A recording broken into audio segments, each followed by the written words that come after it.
When the woman went to the bathroom in the middle of the night, she discovered something strange. Even though it was 3 in the morning, the sky outside was still glowing. She looked out the window and saw the aurora borealis streaking across the sky. The light was so intense that she couldn't keep her eyes open. After a moment, it vanished completely. She didn't think much of it since they were in Iceland, where seeing the northern lights is fairly common. She went back to bed and fell into a deep sleep. The next morning, her boyfriend woke her up and they decided to go out for breakfast together. When they arrived at the restaurant, no one was there. At first, they assumed it was simply too early and that the staff hadn't arrived yet, so they decided to look for food somewhere else. But the moment they stepped out of the hotel, they were stunned. The entire city was empty, eerily so. At first, the man thought there might be a special festival that had kept everyone indoors, but their unease grew the farther they walked. Even the lively central square showed no sign of human life. A place that was usually crowded was now deserted. Only the two of them remained. They went into a small shop, but it was empty as well. It wasn't just people who were gone. They didn't see a single animal either. With no other choice, they wandered from place to place. Every location drowned in complete silence. Hoping to find answers, the man turned on the television, but there was no signal at all. They began to wonder, had the village been struck by a virus,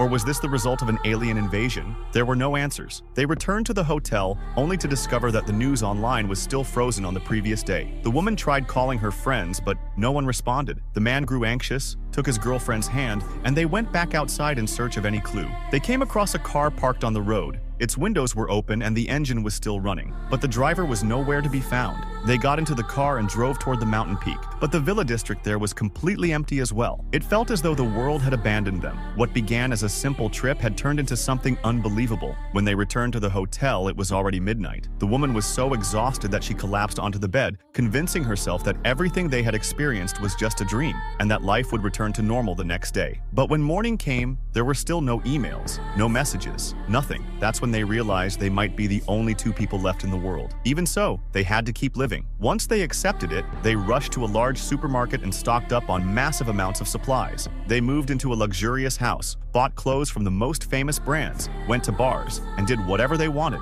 day after day. So tell me, my friend, would you want to live a life like that?